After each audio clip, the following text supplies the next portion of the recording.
It's JOSH MILLAN and we rocking out with the Hood Zookeeper. Yup. It's TarZanz the Hood Zookeeper. We back again with a special guest. My big brother, tell him your name and where you from and what you do. Well, I go by JOSH MILLAN. Yeah. Josh, whatever you want to say. A lot of people call me Mr. Milan. Usually the bitches though. I ain't gonna Type lie. shit. I'm from Vegas, born and raised. Born and raised? But I spent some time out in Cali, Arizona, Miami, Jersey, New York, We've been around. All the fun places. Yeah, because, gotta keep up with Vegas. Type shit. I'm used to that Vegas life. It's nice to have you. I know I did an interview with you on the podcast before, and I'm just glad to have you on here. Yeah, it's good to be here. Like I said, I do got this podcast to shine light and shine my spirit on other people who have gifts and all that. And I've been seeing you rap, and you got some decent bars. You're not talking that bullshit. Your words are very clear. You know what I mean? You can hear what the fuck you talking about. You feel me? And you're not talking about bullshit. That's important. That's one thing that I always wanted to make sure that I was doing. Is always make sure they could hear me. Okay. Because, at the point I really started getting into music where I felt like I started wanting to write is like when Migos started popping and Drake was popping with them too, and like people would make fun of mumble rap, and I just didn't want to, not saying that they mumble rapper, because they don't mumble rap, you feel me, like, but I didn't want to be even compared at all in that type of field. Understood. So okay, you talk about turning the tables and taking it back. Let's start at the beginning. When did you really like, I can do this shit? But when did you really was all like, rapping can do something for me, or between either rapping can do something for me, or between that first time you seen a rapper and it was like, bro, I want to be that. Yeah, so the first ever that rap ever even popped in my head, I was 4 years old. I was sitting on, they had the big screen TVs, not the ones you put on the wall, the big movie theater looking ones. And it was an Eminem, Guess Who's Back? I saw that, I was like, whoa. Little kid, that's one of my biggest memories. But then fast forward, I was, in high school playing football in the locker rooms, people start freestyling. Okay, yeah. And I'm like, damn, but I would never freestyle. And so then fast forward, I'm like, that shit was sticking in my head for some reason. But I was balling. I was playing college football. And then I heard the little homie that I kind of used to bully. He came out with a demo. It was on Dat Piff. And I was like, what the fuck? Bro. So I'm like, I hit him up. I'm like, yo, that shit was cool. I wasn't trying to be no hater. I'm like, my bad for the past days. I came back to Vegas because I was in Arizona at the time, just a little 5-hour drive. I go over there, we freestyle. And I realized, like, damn, he put out a whole tape, something I always wanted to do. But like I said, in that locker room, I wouldn't say nothing, but I always wrote shit. I freestyled with him.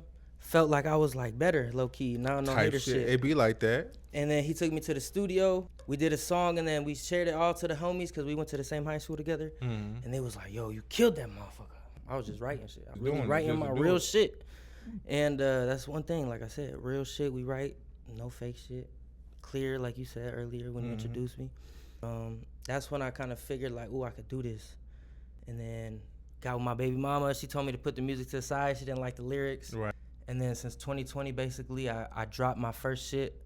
We kind of been going, like, I didn't go too committed into it until last year. Yo, you sound like me. Yeah. I mean, when it comes to 2020, like, because that's the year we all had to sit down. You feel me? We all was locked in the house.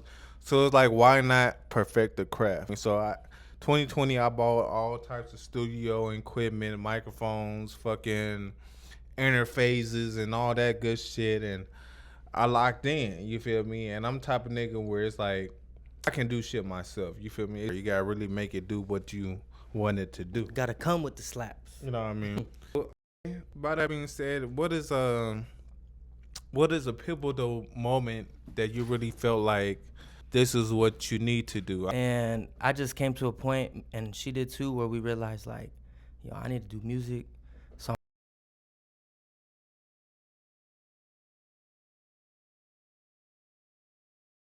I would see them get emotional. And like, it was an emotional song. I just got out of that marriage with my baby mama. They're like, this nigga really doing it, bro. He said he was gonna do it, and he did it. Exactly. And they hyped me up to a point where I was like, whoa. So that was like really the beginning where I was like, I believed, because everyone around me believed, just off one song. No, for sure. And that's what your friends and family need to do. Like, I'm tired of my family support me, but I'm tired of people who's close to you not supporting you and they don't got faith. It's like, bro, if you see somebody really doing it, and it's different. If niggas drop a song and it's ass and we all know it's ass, okay, whatever. But if nigga drop some shit and it come very close to sounding like it could be something, you need to go ahead and push that shit. Exactly. You need to go ahead and support old boy, old girl. You need to support them and stop bullshitting, because if that one song have the fucking push that it need and they have the army behind it that it need, that one song can go a lot. Even if y'all invest in it, it can go far. And people don't get that shit. They don't get it. Nah, bro. If that shit smack, and it smack how it's supposed to smack, put some money behind it. Put some time behind it. Miss work for a day. Put the babies at the babysitter. Come to the concert for one day. And support a motherfucker, because you don't know where it might be. And the thing is, every single person remember who was supporting them at the beginning. So if you're not supporting that motherfucker at the beginning and you bullshit and you feel me, and you ain't supporting them, they gonna remember that shit, point blank period. And they gonna be like, nah, bro. Like, I might fuck with you just because I'm a good person, but I'm not finna give you what you supposed to have, because you ain't do what you was supposed to do whenever I first started doing it. Yeah. And that's the thing, like, in the beginning, during that time, obviously everyone's in their feelings during the pandemic. I actually had an investor at the point. We had a whole business meeting. I was like, damn, this shit really about to pop off. Like, I'm feeling blessed. It was the homie. Like, he luxury, real estate, top 2% every year since 2020. He's been moving in different mansions. You gonna know who it is when I talk about him. But that part.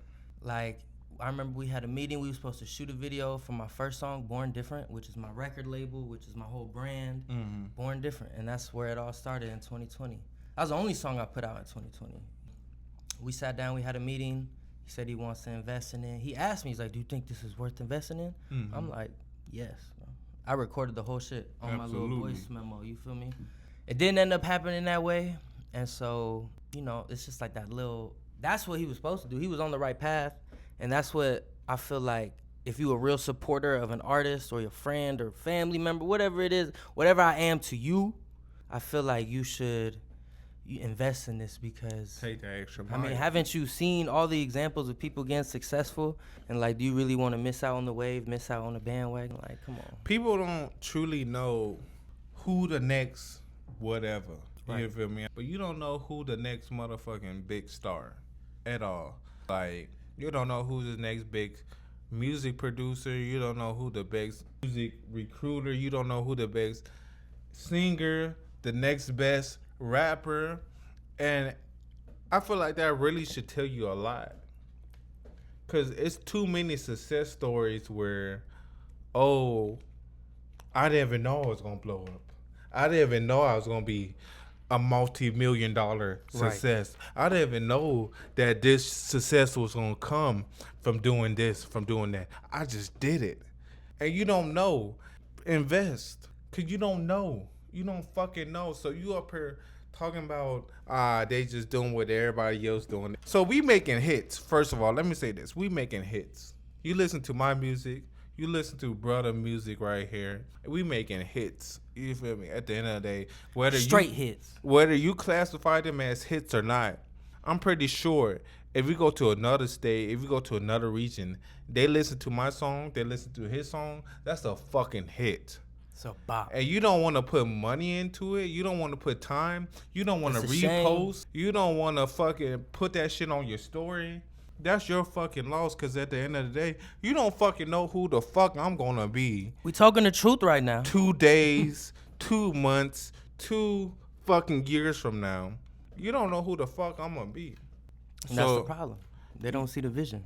If you don't see the vision, that's your loss. How do you not have faith? Like, it's all about faith. I got faith tatted on me. You feel me? Like, hey, what you say? I got faith tatted on me. Come Faith on. is seeing the light with your eyes see nothing but darkness. Fuck you Come talking on. about, you feel me? Come on. Two niggas got faith tatted on me because you gotta have faith.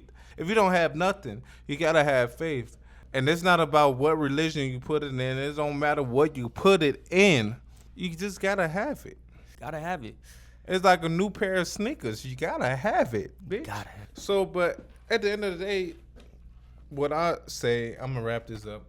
What I say is that you just gotta have faith. If you listen to somebody's music or you looking at the work that they do, whatever it is that they is doing, whether they own a nail salon, a tattoo salon, a fucking record company, if they rapping, if they fucking selling tacos out the back of their fucking truck, have faith. Because you don't know where the fuck they gonna be. Point blank, period. Believe in your people. It's 2026. What is not believing got you? Think about it. Come on. So, what I want to say, brother, is let's get into this rap shit. We've been in this rap shit, but let's get into this rap shit. Let me ask you a simple question, a typical question. I ain't gonna do too many. Let's do 3. What is your top 3 rappers who inspired you to do this shit? I know you say Eminem. You can say Eminem. But what is your top 3 rappers that inspired you to really step off into this shit? Okay, that's a good question. That's a question that every rapper should answer. But what I would say is, I would say no particular order, but it's gonna be an order. So number 1, I'm gonna say Drake, and I know people gonna hate, but in reality, think about what he's done. Think about the numbers. Think about the money. Think about the impact. And people say, oh, money ain't shit. Money ain't. Not all money is good money, of course. When you rapping about your life, and when you successful, people gonna hate, so it come with the territory. Drake is the biggest influence in my life. Nipsey Hussle is second. Shout out to Nipsey, RP Nipsey. Yes, rest in peace, King Nipsey, man, for real.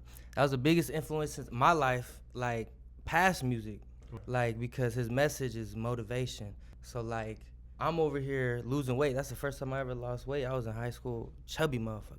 This shit was crazy. Like, I was just always big. Yeah, I've been big too at the point. You know? Man, it is what it is. It is what it is. And I was going to play football in college. Can't play lineman. At my height, I'm 5'10", you feel me? So Right. I was like, all right, I'm going to play running back. Lose the weight. Every day, I listened to Nipsey Hussle when I was working out. And it would just keep me going. Like, even when I wanted to quit, I just couldn't quit. And also the independent route. Right. So you got Drake, Nipsey Hussle, and then I got to say, obviously, Eminem, because that's what started it all. And, you know, people say I'm white. I'm Puerto Rican. It's all good. Raised around Cubans. It's all good. Hey, My man. skin color, you know. I ain't gonna cut you over, you know. I tell motherfuckers every day I'm Puerto Rican and Jamaican, so shit, we might be cousins. Fuck the bullshit. Come on. But keep on going. You owe me one more. I'm gonna let you hit your vape. I'm gonna let you, but you owe me one more. Okay.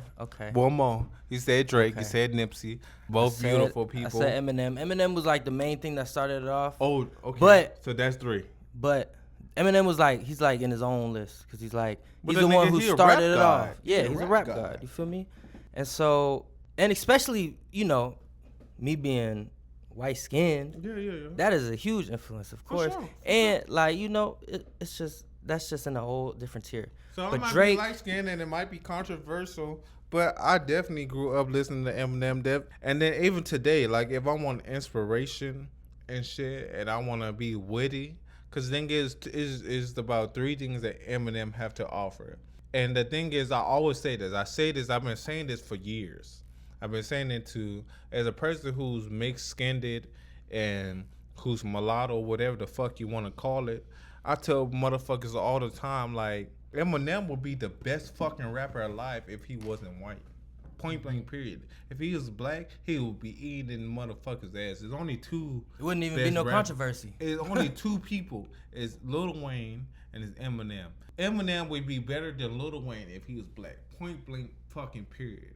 And the only reason why is because the hip hop and rap game is dominated by black people. And I love black people, point blank, period. But if black people didn't own the music game and it was worldwide, Eminem would be top number one. But speaking of Lil Wayne, though, shout out to Lil Wayne. I remember that interview when they were telling Lil Wayne the top 5 rappers, and he said Eminem, and then they're like Gucci, and he said Gucci. He's like, shout out Gucci. But in reality, he said not M.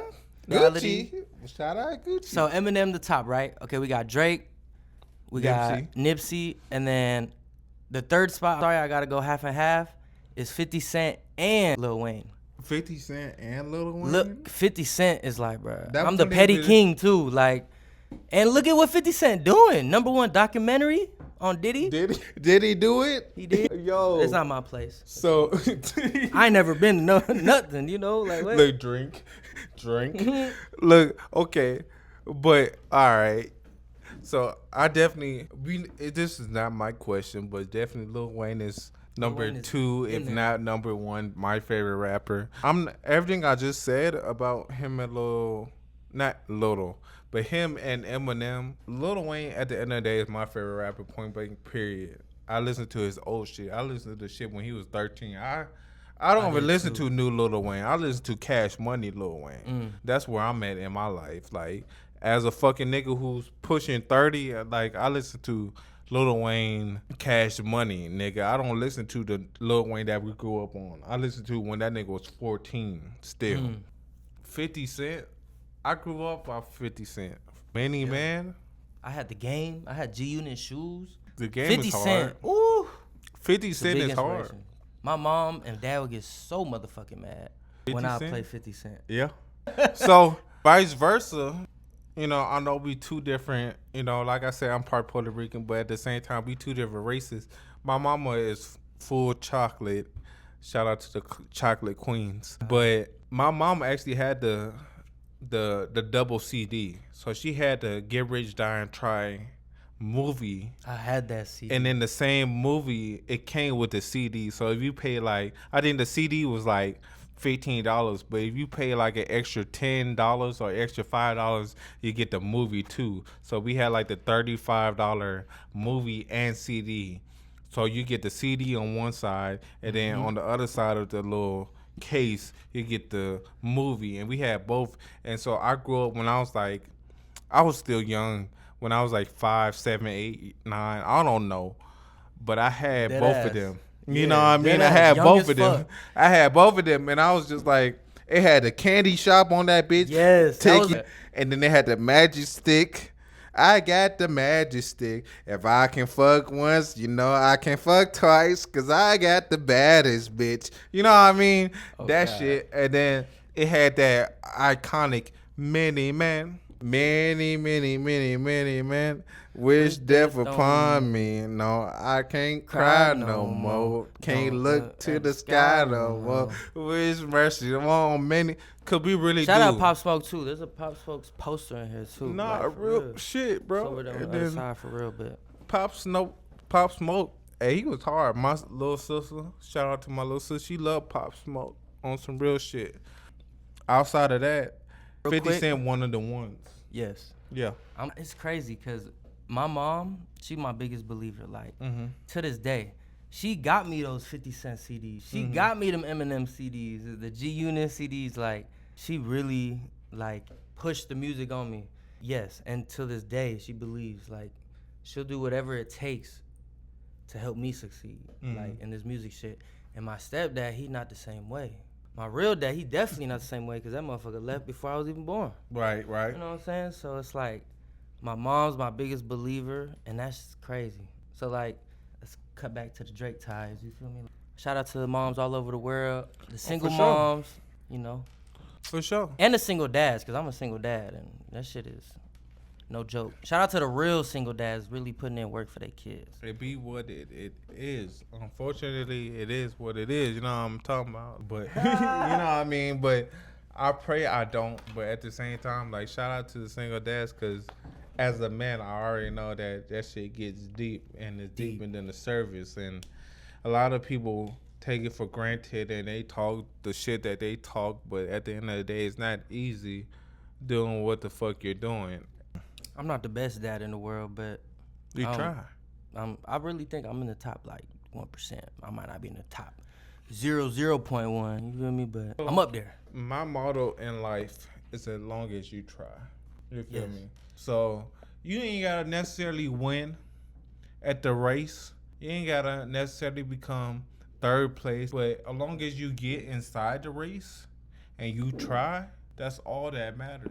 You might not win at all, but as long as you tried, is all that matters. I got a lyric on my song hit list from my first little tape. Say, I might never finish first, but I'll never finish last. Mm-hmm. I had something similar. I might be the best I might not be the best rapper, but I'm damn sure not the worst. Oh, my mama. You feel me? I'm not bad. I'm not Lil Wayne. I'm not Eminem. No. But I know I'm not the worst fucking rapper. It's get worse than I get. I know I'm not the little rapper from the whatever. Know, I'm doing something right. You gotta try. And I hate.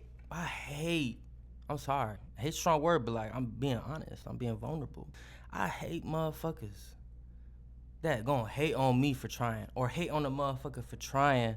They want to make fun of you. They don't want to believe in you. They don't want to show no type of nothing. But they want to show love to all the people that already made it, thinking that the motherfuckers gonna notice you, but they're not gonna notice you. And guess what? They was in a position where motherfuckers didn't notice them neither. Man, so I love Future, but niggas will tell my boy Prince Gold calling me.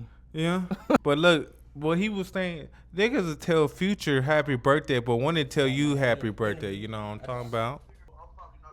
Yo, but real shit, like I was saying, niggas will tell Future happy birthday, and when they tell you happy birthday, we in the interview right now, and that shit crazy. You know what I'm talking about?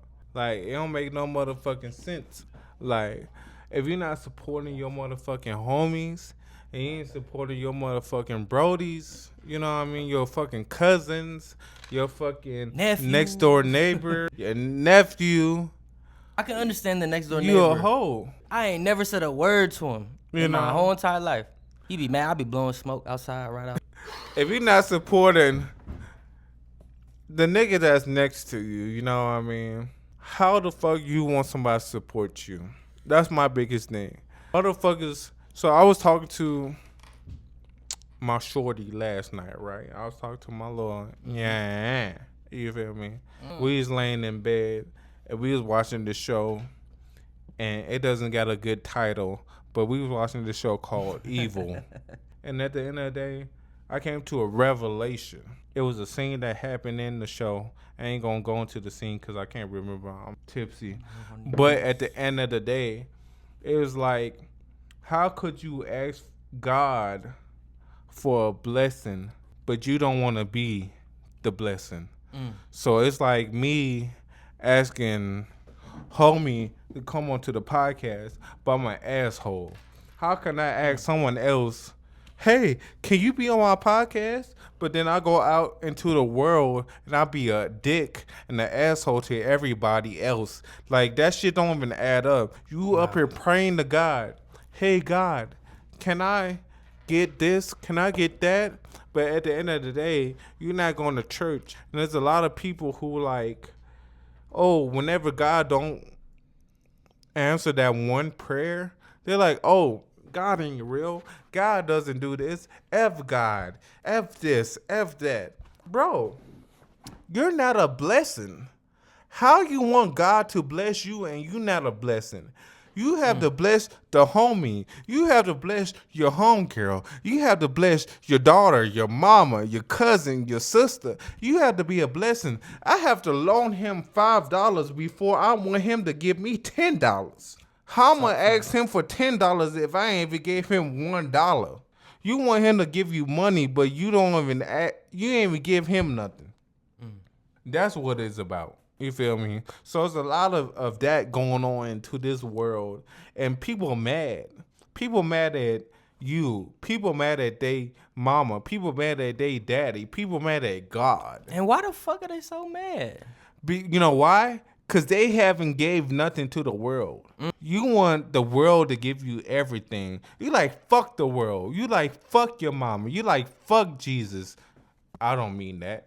But that's what you saying. But at the same time, have you gave? Have you gave? And I'm just saying, for real though. No, for real. Like, no jokey. Like, you haven't gave nothing. You haven't put positive energy into the world, but you want positive energy to come back into you. You got to be the example that you want. If you want something to happen, you have to contribute to that to make it happen. That's how everything works. You put out bad energy, you're going to get bad energy. You put out good energy, you're going to get good energy. Simple. It's a matter of time. Your prayers might not be answered in the moment that you want them to be answered in. For me, take me as the biggest example. I've been trying to be rich since I was 17. You know what I'm saying? And I believed ever since I was 17. I never lost that hope, ever. So it might be tomorrow. It might be next month. It's definitely going to be this year. You know what I'm saying? So we just going to keep working, keep believing, keep being the example. And that's what y'all should focus on this year. Back to the rap shit. Top 5 favorite rappers. Top 5. Now we're doing the top 5, okay? Yes, sir. Okay, so like I said, we had Drake. Right. Nipsey. Right. Lil Wayne. Of course. 50 Cent. Eminem. Eminem? So I feel like our generation, I feel like that's might be our Mount Rushmore, low key. Like old niggas, of course they gonna say like some, 50 Cent, Biggie Smalls, and a couple other niggas, but I feel like Eminem, 50 Cent, Lil Wayne. Who the other two? Drake. Nipsey Hussle. Nipsey. I would say the 6th and the 7th would be Pac and Biggie. Yeah. On some legendary shit. Yeah, on some legendary shit. And I'm from the 702. On some legendary shit. Okay, I feel it. Like, that's definitely is what it is on some legendary shit. I feel like all 7 of those is like, I love God, but on some higher being type shit. You feel me? Like, them niggas is like, it's like regular niggas right here, but them niggas is sky high. Yeah. The limit, and it's like is no comparison. Like, you can't even compare Tupac and Biggie. Like, I know niggas like to compare them, but in reality, like in fucking reality, you can't compare Tupac and Biggie. You can't compare 50 Cent and Lil Wayne. You can't compare Lil Wayne and Eminem. Like, niggas in their own league. These guys in their own league, and you want to compare them? The only person who's going to compare these rappers is a person who with a small fucking mind. Yeah. Like, will you really start to dissect this shit, and you really start to get into this shit and the nitty gritty of this shit? There's no comparing. And you really see where everybody stem from and where everybody heart and they element and they rap vocabulary stem from. You can't compare these guys. You can't compare these guys. You could just hope and pray you could be like them. That's it. And it just so happened to come close. But it's all about being yourself. And that's really who they all are. They all have their own different lane. And that's why you can't compare them. Right. Genuine. Yep. They genuinely they self, and you can't compare them because all 7 people that you name can't be compared. And the only person that I haven't really listened to crazy is Nipsey. And that's just because I'm not a bandwagon person. Like, before he died, I'm from Texas. He died whenever I was still in Texas. And I'm not saying like that, but a lot of Texas people not necessarily jamming Nipsey. And I still was able to hear a lot of the tracks that he made and all that. Double Up, shout out Double Up, and stuff like that. Like, when you really start to listen to his wisdom, he's talking that shit. Yeah. You know what I mean? So it's different. You start listening to all 7 of these rappers, they in different leagues. You can't compare 7 of these people. You can't put them all in their verses. They be trying to put people in their verses. Oh, him versus him and her versus her. You can't really do that. I know it sounds cool and it'll be good to watch, but you can't put Tupac and Biggie in a verses because it's not going to work out well. Yeah. You can't put Lil Wayne and Eminem in a verses. No. Because it's logically not going to work out well. Like, they got songs that neck and neck, but at the end of the day, it's not what it is. By that being said, I know I kind of asked you this question earlier, but what is, like, You can say 2, you can say 3, but what is your main couple rappers who really push you to do this shit? When you really started to do this shit, not when you was a kid, but when you really started to do this shit and you looked around, you're like, hey, he's doing it. I can do it too. Who made you feel that way? Even if it was a local rapper, even if it was a rapper from next door, California, who was like, hey, he's doing it. I can do it too. Because at the end of the day, even though he wasn't big, he was already big. How about that? He was big. But a person for me was like Tyler, the Creator. And shout out Tyler, the Creator. But I know I may not never be on the same level as him. But he was the type of person who is like, bro, I watched a career go from nothing to something. And he was a person that was like, bro, if y'all jamming his shit, if y'all gonna make him famous, y'all can make me famous. So who was a rapper that you seen became famous and was like, bro, if y'all listen to him, y'all gonna listen to me? It's funny you said Tyler the Creator, because like that was when I was in high school. I was listening to him. Right. And I remember I typed out a verse that he had on Yonkers to the homie. I was like, look what I just came up with. And I just basically wrote his lyrics. He's like, oh, shit. And he had no idea it was Tyler the Creator. So that's funny. So Tyler the Creator, that's crazy that you said that, because I remember doing that shit. I did that shit with a Nicki Minaj song, too. She hard. But definitely Drake, like I said. That's going to be the main topic, you know. I just like the whole blueprint. In my eyes, from what I perceived with Drake, is like, you got hella money, you got hella influence, you got a lot of things that a lot of people want, and he's a good parent too. I got one kid, my daughter. You know, me and my daughter's mother ain't together, so right, it be like that. So like we co-parenting, we doing a great job and shit, but it's just the whole thing. Like that's just what I want to be on. I want to be on to help my family, help others. Like, I want to really do shit and give back with the things, the blessings I receive from this music, you know? So, Drake, obviously, Lil Wayne, like, really made me think I could do it, because, you know, he was young when he did that. Oh, yeah. That nigga was 11 years old, to be exact. He blew up when he was 14, but 11-year-old, to be exact. I believe I shout out at the beginning of this interview, and if I didn't, then I'm going to say here now, like, I listen to that old school Lil Wayne. I don't listen to the Lil Wayne that everybody knows. I don't listen to the Carter 3, the Carter 4, 5. I don't listen to Dedication. Damn.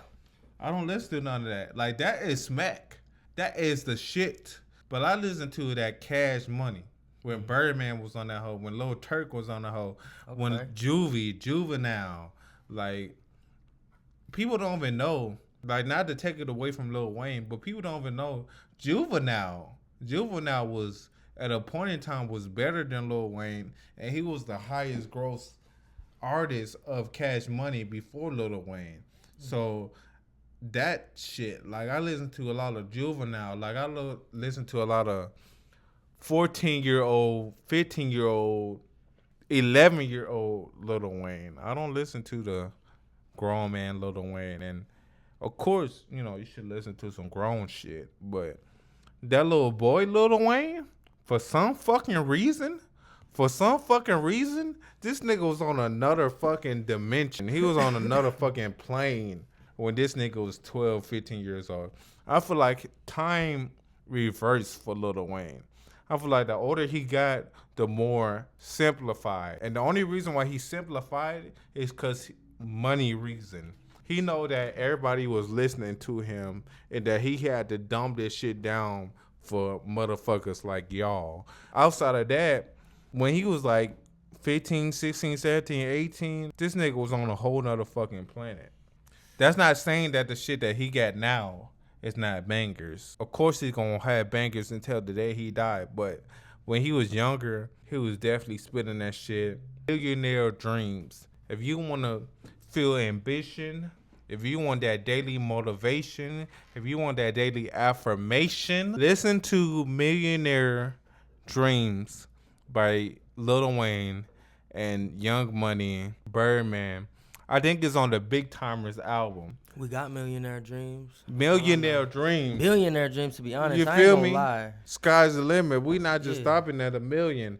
And so that's the shit about it. Like, songs like that give you vibes like this. You feel me? To where you like doing shit because you want $1 million. You want $1 billion. You want $1 trillion, a gazillion. And that's what we on. We not on no little money shit. Like, niggas might be doing little money shit right now, doing $1,000, $1 million, $500,000. Nigga, we trying to get that motherfucking gazillion. We trying to get that motherfucking trillion, that billion. You feel me? And it's not for no selfish reasons. Like, we at all. We try family on. Mm-hmm. We trying to make memories. Life's about memories. Mm-hmm. That's all you could really take when you gone. It's the memories you build for your family, your loved ones, for people that were just like you that wanted a chance, that couldn't get a chance. That's why I want to do this shit, you know. So even like the interview I originally did with you on the rooftop, like that was one of the things. Like, so I think that's like the second best interview that I got. Like, shout out to everybody else who did an interview with me. Y'all beautiful people. Yeah, Jay Swan, Prince Gold they had their numbers. They talk that shit, but like brothers. Personally, like I think it's 2 interviews that I just did in the past month that speaks to me. It's my personal interview when I say, chase your dreams, don't let nobody dim your dreams. Your mama, your daddy, your baby mama, your cousin baby Facts. Mama. Don't let nobody talk shit about you. Keep on pushing. And then the second one is that what my brother said right here. He talked that shit. I really feel like that resonate with me because it's not selfish. What he said in his interview, he said generational wealth. That speaks a million words. That's not selfish words. Generational wealth isn't selfish. That means your daughter. That means your daughter's son. That means his son. That means his daughter. That means your great-great-grand baby. That means your baby after that and your baby after that and the baby after that. So it keeps on going. This not selfish. You feel me? A lot of people stem from selfish shit. What can I do today for myself? What can I do tomorrow for myself? How can I make $1 million for myself? I don't give a fuck about my grandbabies. I don't give a fuck. Yeah, I'm in my 20s. I'm in my 30s. I'm 19 years old. I don't care about my grandbabies. I care about myself. What can I do for myself? No. This brother set up on my interview. First thing out his mouth, build generational wealth. That's not a selfish word. That's not a selfish quote. So, by that being said, I feel like the 2 powerful interviews that I had this year is one from myself. Chase your dreams and don't let nobody talk shit about your dreams. And even if they talk shit about your dreams, keep on going. Second interview, generational wealth. It's not about you. It's not about your daughter. It's not about your granddaughter. It's about me setting out some motherfucking money to the side. So when I'm 40, so when I'm 50, 60, 70, that money is already at 1,000 million trillion kabillion dollars till my goddamn 5 generations from now is eating.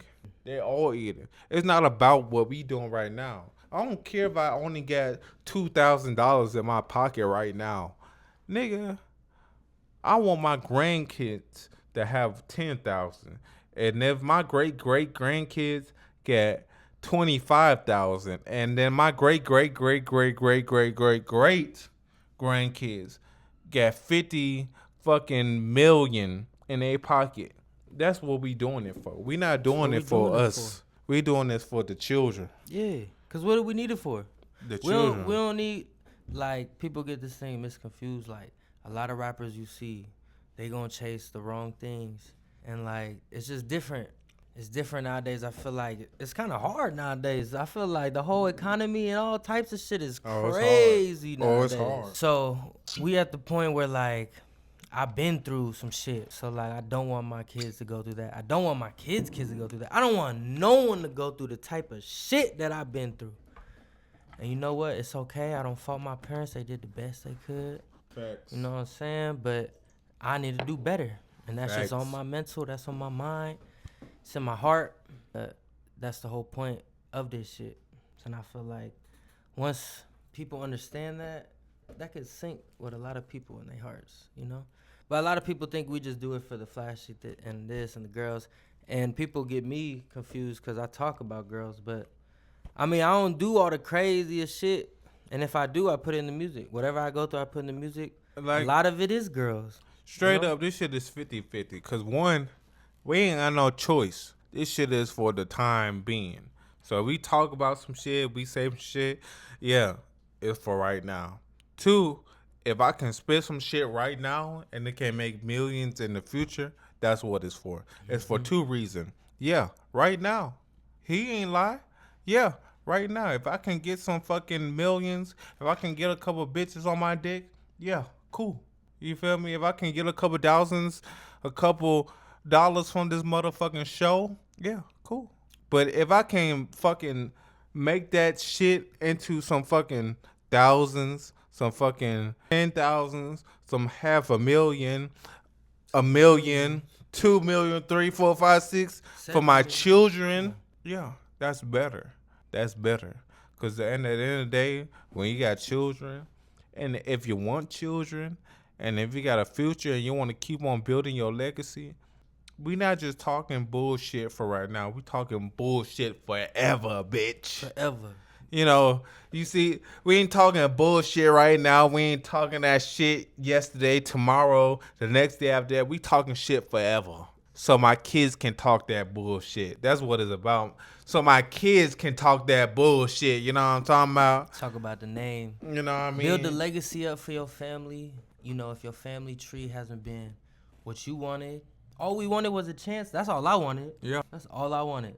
And I was just like, damn, will I ever get a motherfucking chance? I told you at the beginning of this podcast, I made this podcast because niggas wasn't giving me a chance. So if you ain't got a chance, you kind of got to break that door down for your motherfucking self. Yep.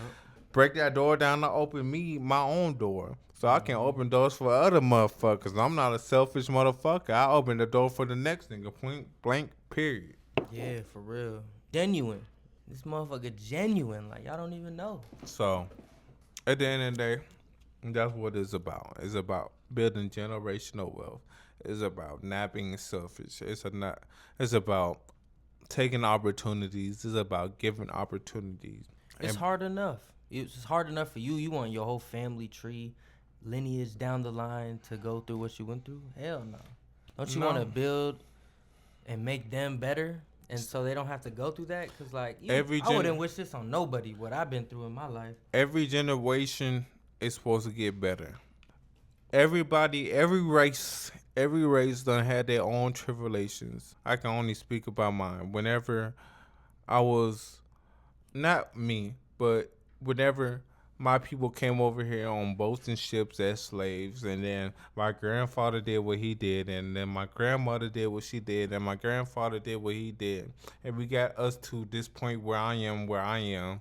My mother, I know my mother, she lived a hard life. I lived a hard life. So it's only right that I give my baby a better life. Mm-hmm. Same thing for him. I know his lineage necessarily ain't had the same story, but his grandmother did some shit that he can't ever say. He did some shit that his grandbaby can't ever say, and that's what it's about. Yeah, my grandmother, my grandfather, they came from a boat from Cuba. You feel me? You know, really risky shit. Then they went down to Miami. Then they lived in New Jersey for a little bit, and they came to Vegas. That's where I was born. My mom, you know, Puerto Rican. She was born in Hawaii, came down here in Vegas. And for me, it's just been Vegas, and like, I feel like your city should really influence you because that's who created you. Yeah. You know? So we all have our different cities, and that's a beautiful thing about it. But we just working. Right. Trying to get it right. All right. I feel that shit. So for the next year, what is some shit that you got planned or goals or your trajectory of 2026 leading up to 2027? So 2026, first off, I want to say 2025, we went crazy. Right. 150 shows. We did 2 albums. We dropped a single or two every single month. Right. Had 7 or 8 features. Just went crazy. Dropped some videos. And we grew. Like, the Instagram was like at 250,000. Right. That's not... People would say, oh, 250,000. No. But imagine 250,000 people... It's one show. At a show. Like, At do you one know how show. crazy that would be? And 50,000 people is crazy. I don't think there's ever been 250,000 people. I might fucking faint. Yeah. Nah, I'll be ready for that shit. I ain't gonna Look, I'm gonna be ready, but I might faint. I'm gonna faint, and I'm gonna come back and I'm be like, let's get it. They gonna thought it was all scripted. You know what I mean? But it happened. But for 2026, we're not gonna I'm not gonna do 150 shows. You know what I'm saying? Like, that was 2025. I built a foundation. 26, every show that we do is gonna be bigger and better. Shout out to Prince Gold, Jay Swole. We doing For the biggest sure. motions. For sure. You know, we almost at the wrap up to it. So if you haven't been, you better start going. And for the people that like didn't go to the 150 shows, like, you missed half of the year. Oh my God. To get a chance to see me. Oh my God. That shit is crazy. And see the homies, like, we really be putting on.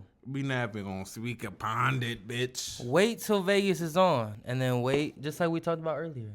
They're gonna be like, damn, oh no, I was here. No, you was watching. You wasn't doing nothing else but watching. It's gonna be like cap. The moment when you blow up, the moment when the homies blow up, when they talk about I was there when Vegas popped, you feel me? They gonna be wishing that they was, you feel me? The great part about it is they are from Vegas. They did see it. They're in the same little vicinity. So they could say that. They could tell all their friends, like, yeah, I'm in Vegas and Josh Millan popping, Prince Gold popping, Click Dollars popping, the Hood Zookeeper popping. You know, they could say that. But in reality, we know who was supporting, who wasn't. We know who was there. But for 2026, we going to drop more music videos. Right. They're going to be movies. Uh-huh. Prince Gold and Click Dollars got a movie coming out, Ben Fly. That shit crazy as fuck. Ben Fly. By Shadow Flex. You already know. Shout out Flex. But we gonna drop videos. We gonna keep dropping singles every month, at least once a month. And we might drop another album. I got an album called Rap Star. But we really trying to, me and Gold, we got some shit. Me and Click might do some shit. 2026, we gonna keep the foot on the motherfucking gas. All right, for sure. We gonna wrap it up. I got one thing to ask you, or one quote to ask from you. On the Hood Zookeeper, we like to keep it positive. We are a positive force in the world. I'm not with none of the negative shit. I'm not with none of that player hater shit. Give some words of encouragement, some words of motivation. It's the beginning of the year. You feel me? So help them players, help them rappers, help them hustlers move on forward into the year. What are some words of encouragement? What are some words of motivation that you have to tell them people? So look, no matter what you're doing, you could be making music of any type of genre. You could be playing any type of sport. Right. You could be doing acting. You could be trying to be a doctor. It don't matter what the fuck you doing. As long as you trying to do something, keep going. No matter what nobody says. Right. Be your biggest believer. Believe in your dream. And keep pushing. Like I'm telling you. And keep God close to you. If that's what you with. If you're not, keep some close. Keep your faith close. Keep something close and believe in yourself. And you're going to get there. And don't quit. That shit is dead. If you quit, look at your family, what they going to think of you. And they not even going to think about you. They ain't even going to know you if you quit. Don't fucking quit. Don't be a bitch. Don't be a motherfucking bitch. Don't fucking quit. Keep going. Okay. And I know that might not some people be like, oh, that's not positive. Nah, you saying bitch. But listen. Fuck them. The whole reality is keep going, keep pushing, keep grinding. We're in 2026 now. We in the future right now. Sometimes you need a hard motivation. You need that hard push to keep on going. It's TarZanz the Hood Zookeeper. Who we here with? Go ahead, pop your shit one more time. Tell them where they can find you. Josh Millan, real Las Vegas, motherfucking native. You know what I'm saying? Type shit. But listen. Type shit. You can find me on Instagram, YouTube, Spotify, Apple Music, wherever, because we everywhere. And we need y'all. We need you. We can't do it without y'all. So tap in. I promise you gonna enjoy the show. Josh Millan show, you feel me? We here right now, live in the flesh with the Hood Zookeeper. Tap in. TarZanz, you heard it here first, bitch. 702 what Drake shit. said, more life, more everything, life. bitch. Vegas is up next. If you didn't know, now you know. Josh Millan in this bitch.